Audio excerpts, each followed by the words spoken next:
Ada masukan yang menarik dari INSA. Yang pertama adalah lulusan SDM transportasi itu selain kompeten dalam bidangnya, baik kompeten dalam bidang nautika maupun teknika permesinan, juga ternyata perlu karakter, Mbak. Yang kedua juga ada masukan untuk menghadapi persaingan internasional. Karakter dalam pengasuhannya, dalam metodenya itu memang harus perlu kita review bersama. Tentunya ini memberikan penghargaan kepada lulusan di dalam proses pembelajaran di kampus. Tentunya outputnya nanti adalah karakter profesional yang diharapkan oleh dunia industri. Seperti itu. Ya tadi kita nggak bisa nih menghentikan atau menstop atau memberikan sanksi kepada taruna karena alasan karakter ini kan sekarang kan belum bisa ya.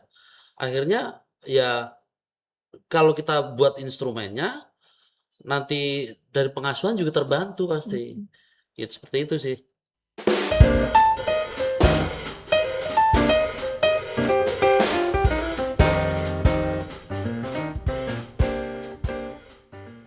Halo Sobat BPSDMP, kembali lagi di Binari, bincang menarik seputar transportasi.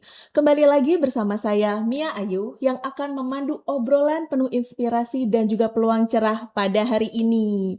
Sobat BPSDMP, Pusat Pengembangan Sumber Daya Manusia Perhubungan Laut atau PPSDMPL memegang peran vital dalam sebagai pembina teknis dari 10 sekolah kedinasan dan juga 2 balai diklat matra laut. Pada episode kali ini kita akan membahas topik yang sangat penting bagi masa depan pendidikan maritim di Indonesia, yaitu transformasi ekosistem pengembangan karakter profesional taruna untuk meningkatkan daya saing pelaut Indonesia. Selama ini kita sering berbicara mengenai peningkatan kompetensi teknis pelaut. Namun, pertanyaannya adalah, apakah kemampuan teknis saja sudah cukup untuk menghadapi tantangan industri pada pelayaran global pada saat ini? Untuk menjawab pertanyaan tersebut, sudah hadir di studio bersama kita pada hari ini Kepala Bidang Pendidikan PPSDMPL, Bapak Slamet Riyadi. Selamat datang, Mia. Bapak. Terima kasih. Dan juga turut hadir juga Ketua Tim Program Pendidikan PPSDMPL, Bapak Daniaka Aji. Selamat datang Bapak, terima kasih sudah berkenan untuk hadir dan menyapa Sobat BPSDM untuk hadir dan tentunya ada di podcast Binari pada hari ini. Ya, terima kasih. Baik Bapak, kita boleh masuk ke mengapa sih isu pengembangan karakter saat ini menjadi begitu penting? Karakter untuk lulusan transportasi laut khususnya di pelaut itu memang sangat dibutuhkan ya Mbak. Kemarin tanggal berapa ada FGD terkait dengan peningkatan SDM transportasi. Salah satunya menghadirkan dari INSA, di mana INSA adalah organisasi yang menggunakan lulusan transportasi kita. Ada masukan yang menarik dari INSA. Yang pertama adalah lulusan SDM transportasi itu selain kompeten dalam bidangnya, baik kompeten dalam bidang nautika maupun teknika permesinan, juga ternyata perlu karakter, Mbak. Apalagi di era milenial ini ya. Karakternya berbeda dengan zaman dulu, 10-20 tahun yang lalu. Ini karakter yang sangat berbeda sehingga dalam pembentukannya memerlukan trik-trik maupun strategi yang berbeda. Yang pertama. Yang kedua juga ada masukan untuk menghadapi persaingan internasional. Ada beberapa materi yang terkait dengan karakter tingkah laku yang dibutuhkan. Itu yang berbeda. Ada beberapa perusahaan yang mengatakan kok beda ya lulusan sekarang ini katanya ya. Betul. Di kapal itu baru mendekati pelabuhan Mbak itu udah nyari-nyari sinyal. Ini kan yang menarik karena memang di era milenial ini berbeda. Sehingga memang karakter dalam pengasuhannya, dalam metodenya itu memang harus perlu kita review bersama. Tentunya ini memberikan penghargaan kepada lulusan di dalam proses pembelajaran di kampus. Tentunya outputnya nanti adalah karakter profesional yang diharapkan oleh dunia industri. Seperti itu, Mbak. Jadi karakter memang dari dulu dengan sekarang ini lulusan kita berbeda jauh ya Bapak ya?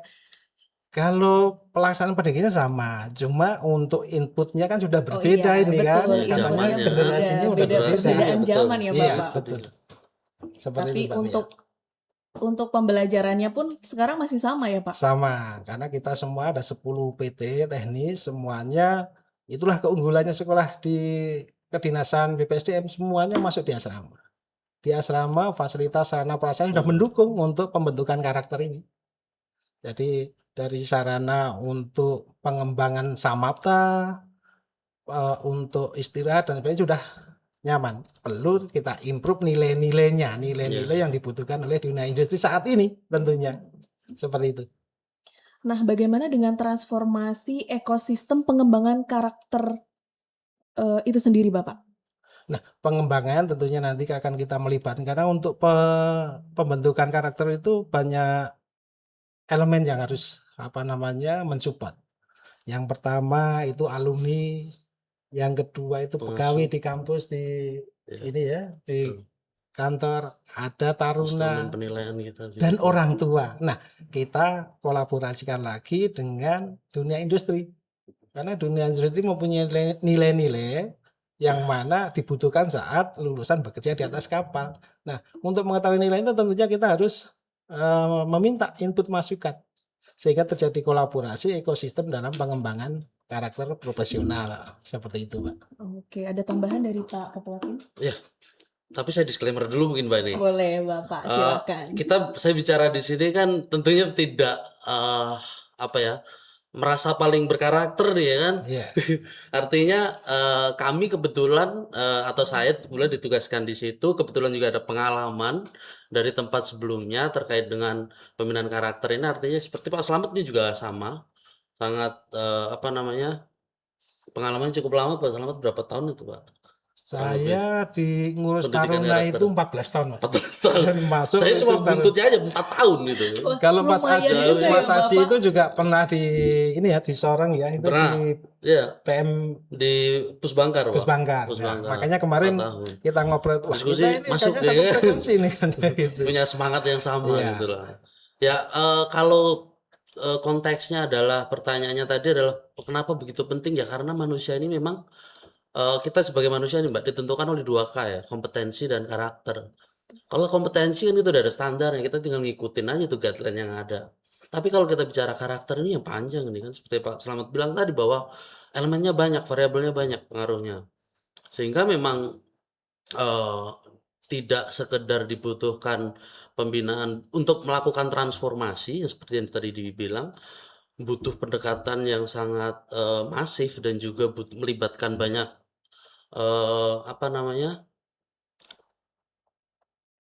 Masukan ya. dari tadi orang tua, kemudian dari pengasuh, kemudian dari pengasuh sendiri nanti kita juga bisa breakdown nih apa yang dibutuhkan pengasuh, ya kan. Pengasuh tentunya ada butuh reward dan lain-lain, nanti akan kita bahas lebih lanjut. Kemudian dari orang tua, ini kan taruna ini inputnya kan macam-macam nih, dari keluarga yang berbeda-beda, dari budaya yang berbeda.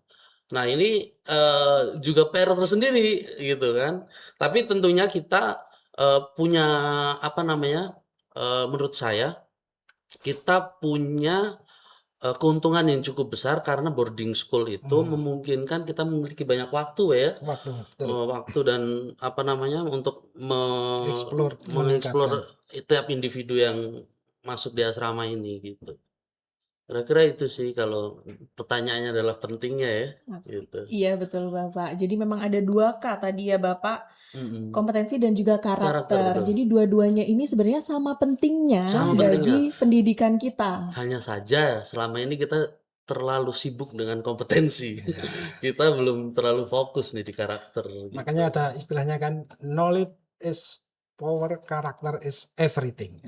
Karakter. Iya. Nah kalau untuk kurikulum sendiri bagaimana Bapak? Untuk kurikulumnya, nah ini kita sepertinya sudah merujuk ya sesuai dengan arahan dari BPSDM. BPSDM itu sudah ada namanya pedoman dalam rangka memberikan penilaian kepada taruna yang sudah lulus. Jadi unsur penilaiannya itu ada penilaian akademik, penilaian soft skill yang mana nanti kita diskusikan karena memang isiannya ini kan spesifik ya Mbak ya. Iya. Spesifik itu karakteristik lulusan dari subsektor laut, subsektor darat dan udara itu berbeda.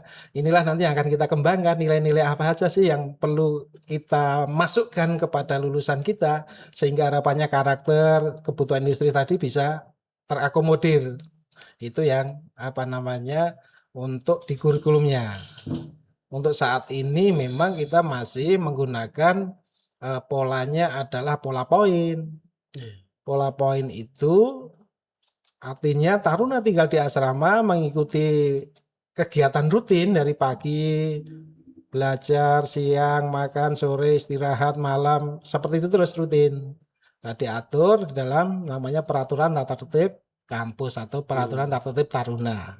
Oke. Seperti itu. Jadi penilaiannya belum spesifik terstandarisasi secara umum ya, artinya memang perlu nantinya untuk pembentukan struktur kurikulum yang terstandarisasi karena kita punya 10 tentunya nilai-nilai soft skill apa sih yang perlu ditanamkan kepada taruna kita. Itu yang menjadi krusial saat ini. Nilai-nilai apa seperti itu. Kalau nilai-nilai itu sendiri apa aja tuh Bapak? Nah, untuk yang kami bisa masukkan nanti kan ini juga mungkin rekan-rekan di UPT tentunya bagi pengasuh, bagi manajemen di UPT tentunya ini menjadi insight diskusi nantinya untuk improve ke depan. Kalau dapat kami sampaikan nilai-nilai yang pertama itu ya, ada nilai anti korupsi. Anti korupsi itu memang sudah kewajiban di Kemenristek-Dikti. Namun perlu Mbak Mia ketahui juga, rekan-rekan sobat BPSDM juga, ternyata perusahaan pelayaran itu memiliki namanya Maritime Anti-Corruption Network. Perusahaan pelayaran swasta bergabung dalam network menyatakan mendukung terjadinya anti korupsi. Nah, ini kan nilai-nilai yang penting ya. Jadi korupsi tidak hanya untuk di ASN aja, di swasta pun juga diperlukan.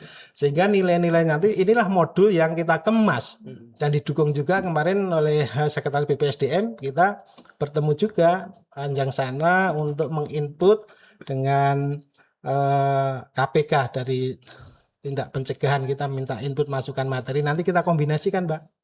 Kita kombinasikan untuk anti korupsi tingkat 1, tingkat 2, sedang tingkat 3-nya penting. Berarti yang anti korupsi untuk di sektor maritim yang dibutuhkan oleh industri. Itu baru satu ya. Satu nilai yang perlu kita tanamkan.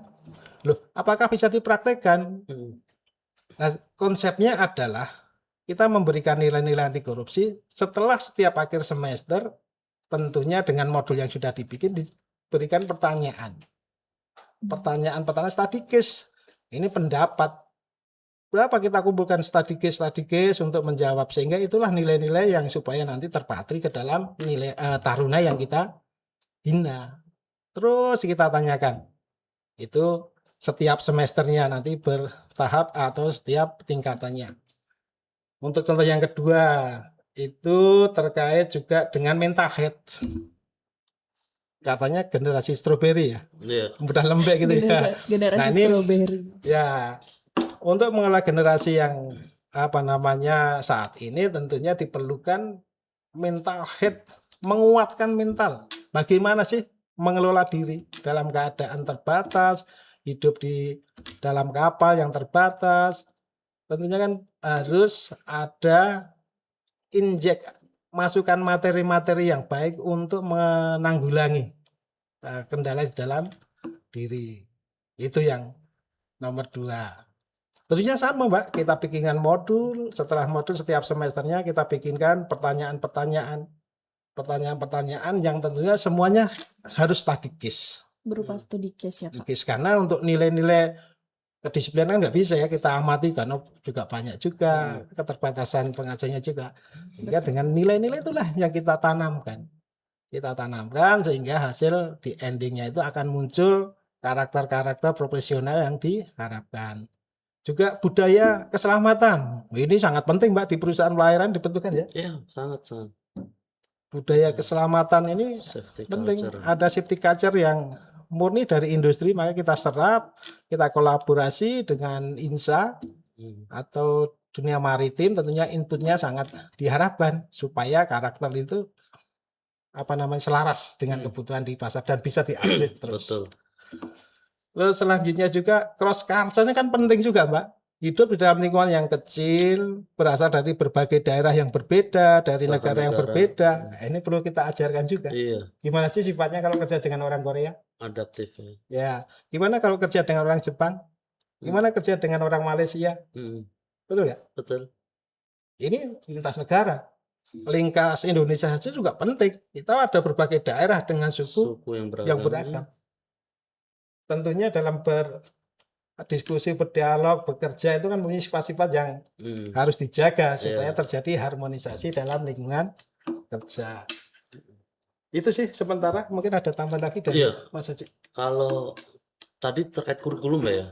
Jadi itu Kurikulum, kalau ini saya boleh sedikit cerita kali ya. Boleh, Bapak. Dulu zaman kita masih di sana, kita tuh pernah ngadain workshop gitu, seminar. Lalu dari narasumbernya itu menyampaikan bahwa tidak boleh ada kekerasan, tidak boleh ada kekerasan.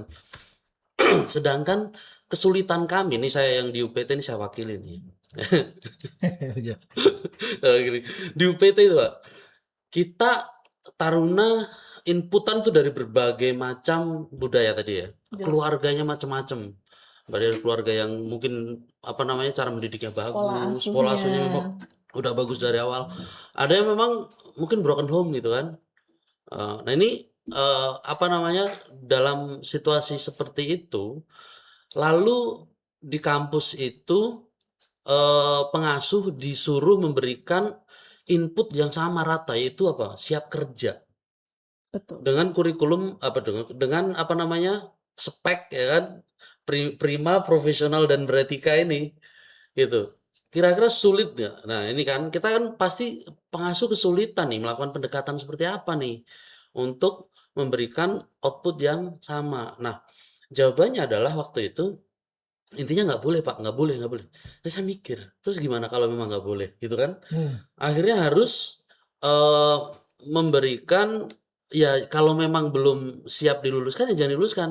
Sedangkan kita waktu itu belum ada ya Pak ya instrumen untuk tidak meluluskan karena karakternya yang kurang bagus Kecuali gitu. bermasalah. Kecuali bermasalah gitu. Masalah Tapi pelajar. kan bermasalah dan karakter yang tidak bagus tuh kadang ada dua hal yang berbeda ya. Gitu. Nah, akhirnya barulah kita berpikir bahwa bisa loh kita menilai. Waktu itu saya sempat menolak. Waktu itu saya menghadap ke pimpinan, kami maunya kita juga bisa memberikan penilaian. Silakan dibuat instrumennya. Lalu saya berpikir, Mbak, loh, gimana saya mau menilai kejujuran? Mungkin hari ini saya jujur nih, ditanya sama Mbak Mia. Padahal besok saya bisa ditanya bisa bohong ya kan? Pura-pura masih bujang misalnya kan, gitu. Nah, maksudnya kayak gini kan dalam situasi tertentu saya bisa melakukan tindakan yang berbeda gitu. Mungkin di kampus saya disiplin, tapi saya di luar belum tentu. Ya. Nah, artinya saya berpikir tidak mungkin kayaknya melakukan penilaian karakter.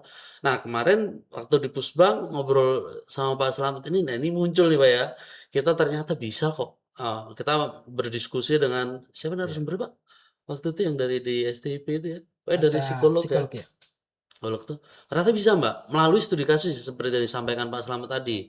Pendekatan pertanyaan-pertanyaan dengan studi kasus itu memungkinkan kita. Nah, karakter ini dulu nih sebelum ngomong panjang lebar ya Pak ya. Ini tadi saya lupa nih mendefinisikan dulu nih, harusnya tadi definisikan dari awal. Karakter ini apa kan gitu kan. Karakter itu kalau kita definisikan adalah sekumpulan nilai-nilai baik tadi yang digunakan individu tersebut untuk melakukan atau menunaikan pekerjaannya. Artinya kalau di kapal sebagai pelaut, dia ini membutuhkan nilai-nilai apa? Misalnya disiplin, tadi seperti yang selalu bilang, integritas tadi juga bilang. Lalu misalnya tanggung jawab ya tentunya ya. Adaptif karena cross culture dan lain-lain. Nah, Critical thinking juga penting ya. betul. Itu nanti pendekatannya berbeda lagi tuh, Pak. Iya. Critical thinking tuh. Banyak. Nanti akan ke sana karena kalau sebenarnya ini kan sudah diucapkan oleh Ki Hajar Dewantara di Tri Rahayunya sebetulnya gitu. Tak cuma kita kan baru berfokus di 2010 tuh Indonesia ngomongin karakter apa-apa. Pendidikan karakter. Ya, terkait pendidikan karakter itu baru di tahun 2010 gitu. Nah, Kalau kita mau menggali lagi, sebetulnya intinya karakter itu adalah bagaimana potensi dari individu ini digali untuk menemukan nilai-nilai yang kita inginkan tadi untuk berdampak ke orang banyak ya. Nanti kalau kaitannya nanti bisa sampai critical thinking, karena critical thinking ini dibutuhkan ketika saya nih sebagai pelaut, apakah sekedar belayar, apakah nanti saya bisa membuat sesuatu dari pendekatan critical thinking dan scientific thinking itu untuk membuat sesuatu hal yang baru gitu, untuk kemajuan peradaban seperti itu. Nanti akan seperti itu, Mbak. Jadi cita-cita kami sih besar banget sih, Pak ya. Cita-cita Ya. dari Bus Bang Laut ya, Itu Pak. dia. Ya kejujuran itu kan produk dari sebuah kristalisasi nilai ya. Kalau nilainya aja nggak pernah diinjek, gimana mau jujur? Nggak pernah Iya. diajari sih. Jujur itu kayak apa sih? Kan gitu ya. Ya. Kalau nggak pernah diajarkan, nah itu produknya. Orang jujur, orang disiplin itu memang produk-produk yang kita hasilkan dari, kalau istilahnya engine-nya siapa ini? Engine-nya kalau di UPTKP adalah di Pusat Pengembangan Karakter Taruna. Ini Iya, kita improve nantinya. Artinya mempunyai nilai yang lebih. Untuk saat ini mungkin hanya mengawasi kegiatan-kegiatan rutin. Malah seolah saya berpengennya itu ke depan apa? Jadi untuk staf yang ada di PMMK itu setara dengan guru karakter. Kalau di level saya sebagai ahli itu minim lektor. Atau bisa dikembangkan lagi menjadi lektor kepala. Setara, karena apa? Ada dua yang dibentuk di dalam prima profesional beretika. Secara kompetensi sudah kita punya dosen-dosen profesional, mempunyai pengalaman Guideline-nya bertahun-tahun di jelas laut, ya dari kan? CCW International Standar. Jadi yang dua karakter ini. Karakter itu juga tentunya karena dibutuhkan dunia industri penting sekali. Pengasuhnya itu malah setara dengan guru karakter tadi yang mempunyai nilai nilai jenjang akademiknya lah kayak gitu ya, setara. Ada seasonally, ada lektor, ada kepala. Ini yang kita improve. Harapannya ke depan kalau di BPSDM ada 22 sekolah akan muncul produk-produk buku-buku karakter. Bagaimana? Hebat kan? Ya. Kenapa? Labnya sudah tersedia. Mau melakukan penelitian karakter itu di lab kita sudah tersedia. Sudah ada. Sehingga harapannya tadi guru-guru karakter di BPSDM umumnya dan khususnya di subsektor laut ini akan muncul banyak produk-produk penelitian, produk-produk buku yang tentunya mengimprove, menguatkan karakter-karakter taruna di lulusan subsektor laut. Seperti itu Mbak Pia. Cukup menarik ya pembahasan kita pada sesi yang sekarang ini Bapak. Sungguh panas sekali ini sepertinya ya. Karena banyak yang belum kita keluarkan nih Mbak. Banyak sekali ternyata yang belum dikeluarkan ya Bapak. Jadi tadi kalau nggak salah ya berarti Bapak ada 3 transformasi ekosistem dari pengembangan karakter ini sendiri ya. Dari segi budayanya, lalu ada sistem pengasuhan, tidak hanya dari dosen tetapi juga dari pengasuhan ya Pak ya. Lalu transformasi pembelajarannya juga, benar Bapak. Nah untuk mengapa sih Bapak perubahan budaya ini tuh penting bagi daya saing pelaut Indonesia saat ini? Budaya karakter ini tentunya menjadi ciri khas pelaut Indonesia. Kalau kita sebagai penyumbang pelaut nomor 5 terbesar, bukan main-main ini ya. Bukan hanya pintar terampil saja tentunya, karakter khas ke Indonesia aja. Makanya perlu nanti juga nilai-nilai yang perlu diinput di dalam soft skill-nya itu bisa berkembang lagi. Bela negara, nasionalisme. Jangan sampai nanti belayar diiming-imingi sama negara lain ternyata ikut di sana gitu kan. Ini kan juga perlu. Ya kan? Ini salah satu tadi materi-materi soft skill yang kita masukkan ke dalam karakter taruna inilah yang menjadi penguatnya. Yang kita kita desain, kita standarisasi sehingga mempunyai yang sama. Tentunya nanti ke depan bukan hanya untuk di taruna perhubungan saja. Karena kita selain membina taruna perhubungan secara langsung, juga ada sekolah-sekolah lain yang perlu juga. Karena kita sebagai pembina teknis, tentunya standar karakternya kan Indonesia. Karakter Indonesia.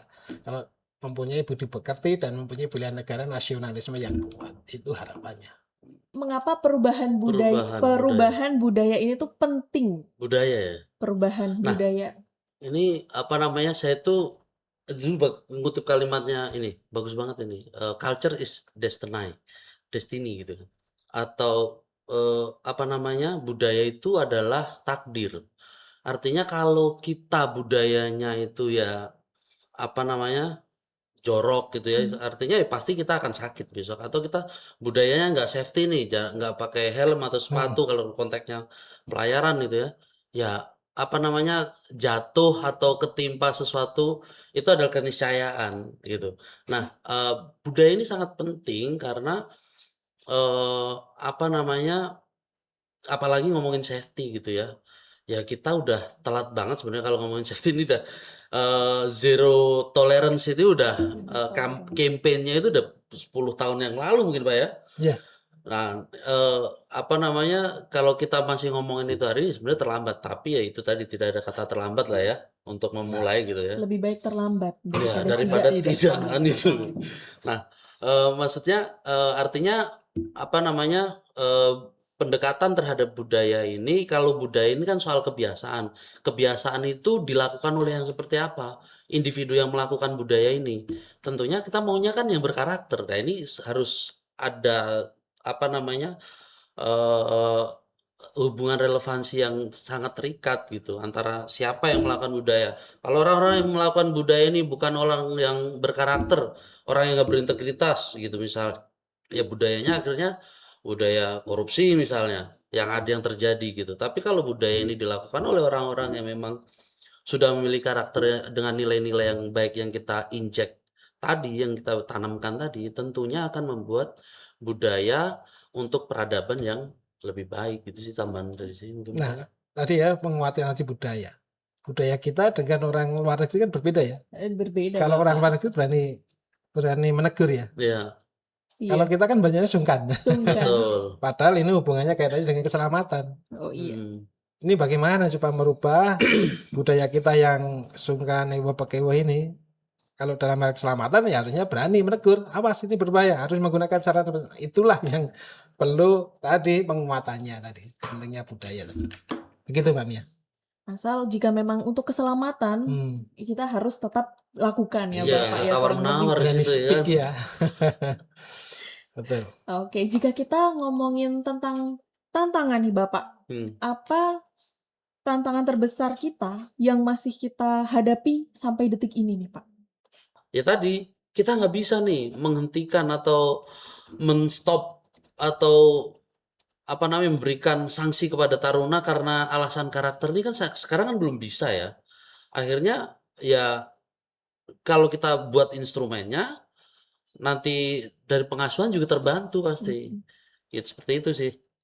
Jadi lebih ke reward dari pengasuhan Untuk tadi. pengasuh Untuk iya. pengasuhan. Untuk pengasuh tadi dan juga instrumen penilaian sih, Mbak. Instrumen penilaian. Kalau dari Pak Kabit gimana Bapak?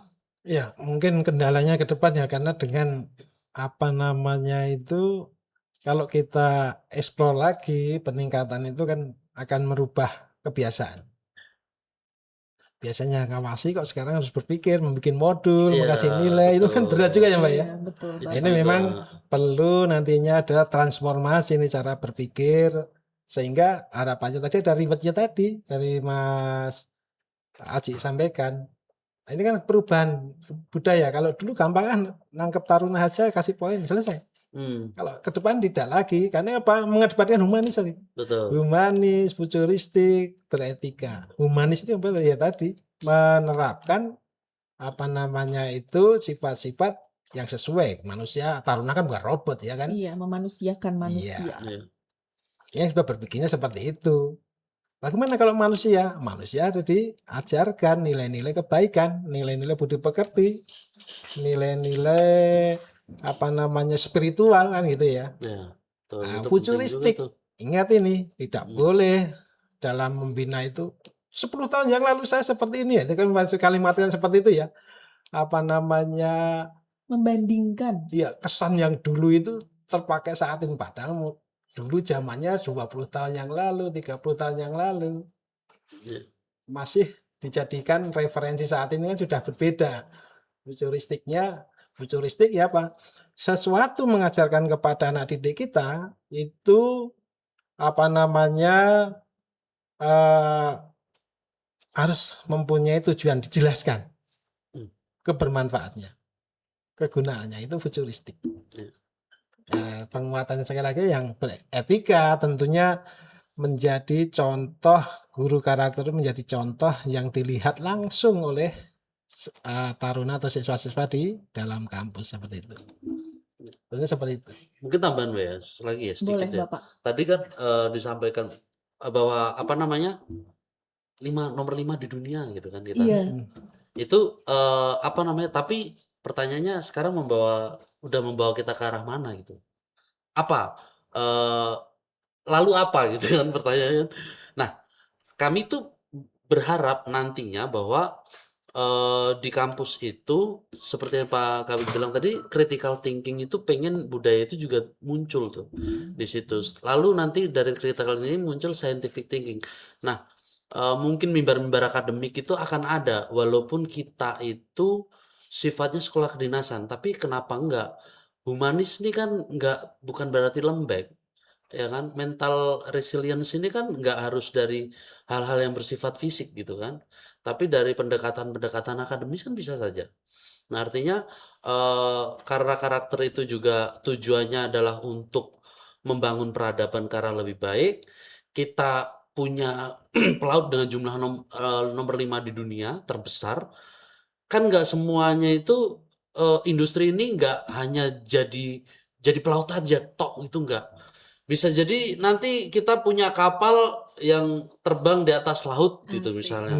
Ya. Kan itu kan dari orang-orang ini gitu kan. Kalau kita nggak bekali mereka dengan scientific thinking, ya dia nggak akan bisa berpikir konseptual science gitu.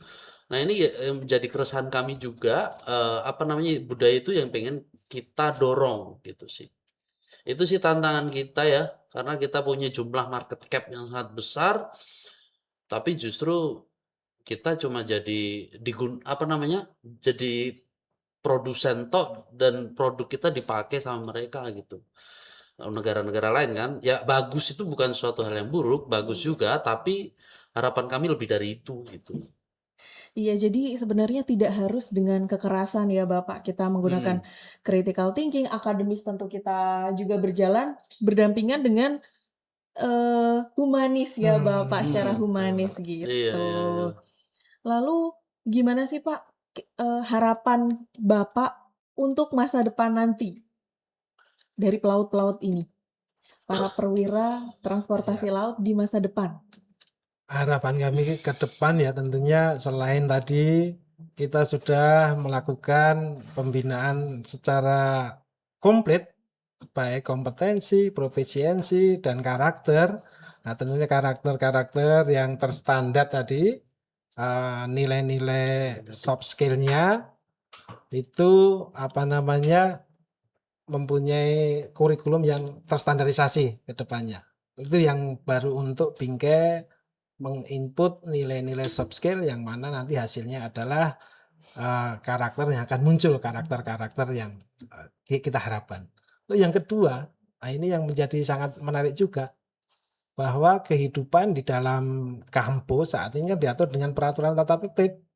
Nah, peraturan tata tertib itu adalah salah satu koridor yang tadi saya ucapkan di depan, itu saat ini berlaku ya, dan saya juga setuju terus itu berlaku. Karena apa? Itulah menjadi sebuah rambu-rambu larangan kepada taruna melakukan hal yang melanggar peraturan.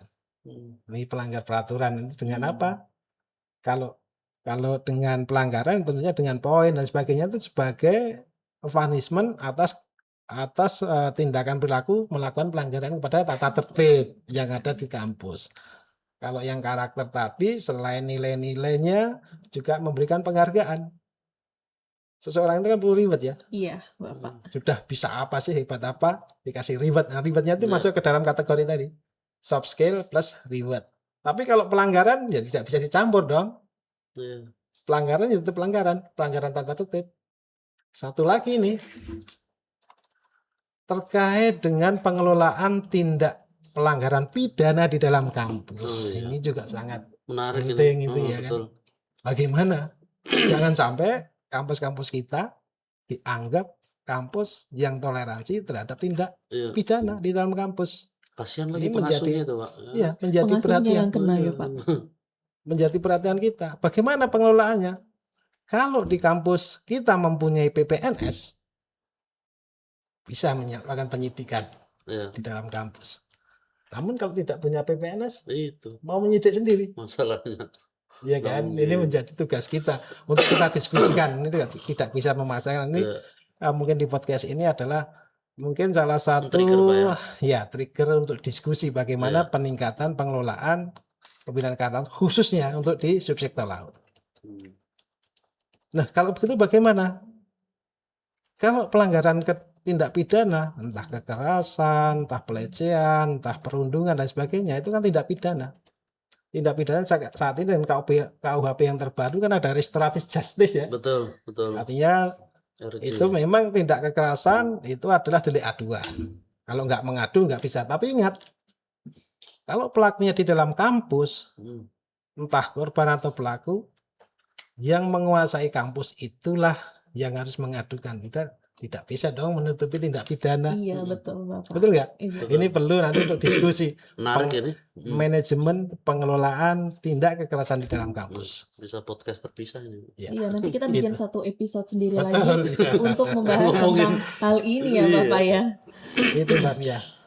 Oke, ada tambahan dari Pak Katim? Aduh, kalau harapan ya, harapan tentunya kalau saya nih untuk kampus dan juga adik-adik taruna ya yang lagi di kampus nih, kami akan berusaha untuk menyiapkan instrumen ataupun peraturan untuk mendorong yaitu arahnya yang harus diketahui adalah visinya kita harus sama semua tentunya. Visinya ini adalah bagaimana kita mendorong pelaut-pelaut kita hari ini jangan berhenti bermimpi untuk berlayar sekedar di luar negeri gitu.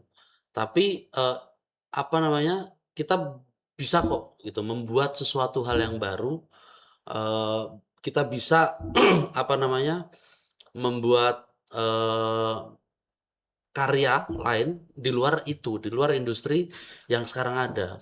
Maksudnya perkembangan kita ini harus kita dorong, jangan justru kita ini kayak seolah-olah bertarung sendiri di market yang sudah sempit gitu. Karena kita kan semakin kesini kan jumlah pelaut yang dihasilkan kan luar biasa Mbak. Benar. Tapi ekspansi kita di industri maritim ini cuma terbatas di menjadi pelaut di pelabuhan gitu. Padahal masih bisa kok kita dorong sampai melampaui itu. Tentunya melalui pendekatan tadi dengan modal karakter yang bagus, yang benar, pendidikan karakter yang tepat. Tentunya mental resilience juga sangat dibutuhkan karena ini kan mendobrak sesuatu hal yang baru ya. Jadi ketahanan mental dan juga modal dari nilai-nilai tadi itu terbentuk di dalam diri individu tersebut, lalu nanti diberikan pembekalan atau pendekatan dengan critical thinking dan scientific thinking tadi. Itu sih, itu kalau harapan ya. Iya, harapan. Tentunya cita-cita ya ini aja. Iya, Seperti menarik itu. sih Bapak. Lulusan pelaut ini ya Pak tadi. Lulusan pelaut jadi apa? Kan Iya. kebanyakan udah jadi pelaut dan ujung-ujungnya melaut di dalam dan luar negeri juga ya Bapak Betul, ya. marketnya udah sekarang ya belum bisa dibilang oversupply. Hanya mungkin ekspansinya yang perlu didorong lagi. Mungkin dengan modal mungkin kompetensi saya yakin bisa bersaing ya Pak ya. Bisa, udah. Cuma masalah tambahan soft skill dan juga karakter ini mungkin ya. Sebagai pembedanya. Itu. Tuh. Soft skill, kembali lagi kita dengan soft skill. Iya. Oke, ada lagi yang mau disampaikan mungkin dari Pak Kabid dan Pak Ketua Tim? Baik, harapan saya Oke. harapan saya kalau saat ini nilai yang bisa diambil oleh perusahaan itu hanya laporan kondit saja. Konditnya saya A, kondit B, hanya nilai A, B, C. Nah, ke depan tentunya dengan transformasi ini, dengan nilai-nilai soft skill yang Soft ada dari kolaborasi tadi ya, tentunya nanti menjadi sebuah rapot sebagai pendamping. Wah, betul. Sebagai rapot pendamping. Jadi artinya apa? Kalau ada rapotnya, nilai-nilai sudah diujikan, dunia industri bisa membaca. Oh, seperti ini yang dimasukkan nilainya. Itulah sebagai pembedanya. Pembeda bahwa Taruna selain kompetensinya dibentuk, juga ternyata nilai-nilai soft skill-nya terreport. Ini kita memang base evidence-nya belum ada secara detail mendistribusikan itu. Sehingga ke depan terjadi kolaborasi dengan dunia industri, bahwa nilai ini nanti menjadi satu standar report karakter. Industri bisa hadir, melakukan datang ke kampus, melakukan monep dan evaluasi proses pembelajaran karakter, sehingga betul-betul rapotnya itu dunia industri karena ikut melakukan monep ke dalam kampus-kampus kita, valid, terpakai, berguna. Itu harapannya ke depan. Yang menjadi transformasi untuk karakter yang base evidence ini dukungan. Sebetulnya di tahun 2025 kemarin Pak Kapus sudah mendukung sekali. Ini cocok harus ada perubahan menindaklanjuti IM yang tadi sudah memerintahkan humanis, ternyata perlu ditransformasi lagi sebuah nilai-nilai yang mempunyai base evidence untuk pembinaan karakter di subsektor laut. Begitu Mbak Mia. Oke, ada lagi Pak Katim? Cukup, baik. Sangat menarik sekali perbincangan kita pada hari ini ya. Terima kasih banyak Pak Kabid dan Pak Katim atas penjelasannya yang sangat inspiratif dan sangat bermanfaat ini ya. Semoga transformasi ekosistem pengembangan karakter profesional untuk Taruna ini bisa benar-benar diwujudkan ya. Amin. Sehingga Amin. Indonesia mampu menghasilkan perwira transportasi laut yang profesional, berintegritas, adaptif, dan tentunya juga berdaya saing di tingkat global. Terima kasih juga kepada Sobat BPSDMP yang sudah menyimak obrolan inspiratif kita pada episode kali ini. Sampai jumpa di episode berikutnya. Jangan lupa like, komen, dan juga subscribe supaya tidak ketinggalan update informasi dari Binari. Oke, Binari. Bincang menarik seputar transportasi. Bye-bye.